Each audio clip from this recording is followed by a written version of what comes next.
Arratsaldeon, pues bai, gaur gaude Lakasitako kurtso irekiera jaialdian, eta gaurkoan nahi genuena zen, pixkat Lakasitak aurkezten duena, Irungo herritarrei helarazi, ez? Badaria hemen azkigula 12 urte okupatzen eta autogestioaren bidez espazio bat eskaintzen autogestioa praktikara emateko, eta aurtengo kurtsorako baditugu proposamen nahiko zabala uste dugu, ez?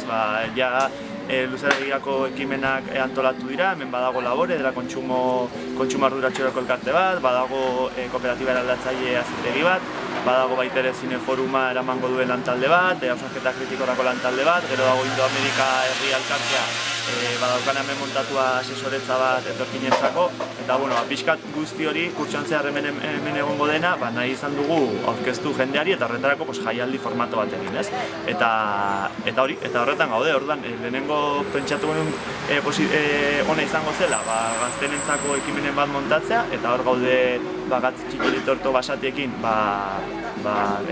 txotxongilo saio batetaz gozatzen, eta gero gure sukaldariak ari dira paella goxo bat egiten, zazpiak aldera jateko emango duguna, eta gero aurkiko ditugu kontzertuak ere bai, ez? Azkenean nahi dugulako hau gune hau izatea, kultura eta isialdia autogestionatzeko espazio bat. Orduan zazpitatik aurrera ongo dira Indixabak talde Irundik, gero Let's Hook, Irungoak ere bai, eta bukatzeko laskorrek azletuko ditugu, Eibarretik etorri dela punk rock, hiru emakumez osaturiko punk rock taldea.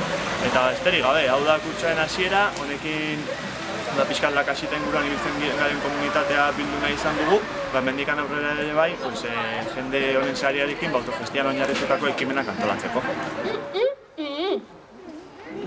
Hori bai.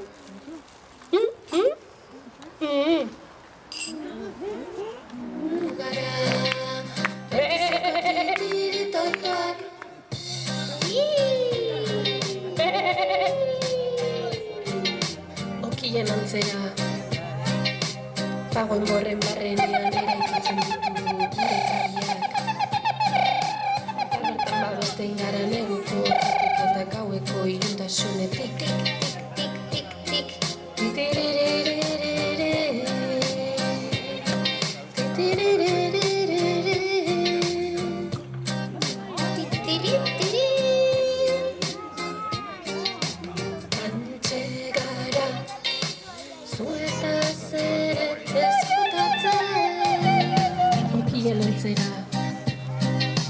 Pagoen borren barrenean eraikitzen ditugu gure kabiak. Ta bertan babesten gara neguko hotzetik eta gaueko iluntasunetik.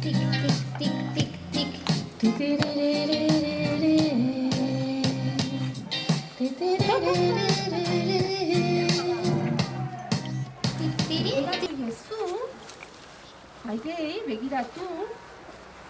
Lasai ez beldurtu, Ez nago beldurtuta! Ea diren, imaginatzen zenituen bezala. Nik asko hitz egin diet. Puede estar, porque este lugar es mío. ¿Y aquí? Ese lugar también me pertenece. ¿Aquí? Ese lugar también es mío, también me pertenece. ¿Y si me acuesto aquí? Usted no puede acostarse aquí porque este lugar es mío, es de propiedad. ¡Uah! ¡Qué cochino! Este lugar me pertenece. Una persona tenía bigotes y se echaba pedos. Bueno, no era el otro. Y uno tenía una casa y el otro no. Y al final el otro la tenía y el otro no. Así son las cosas cuando se convierten en propiedad privada. Pasan de una mano a otra mano. Pero y a otra y a otra. Estas cosas de mayores yo no las entiendo. Son muy difíciles, ¿no?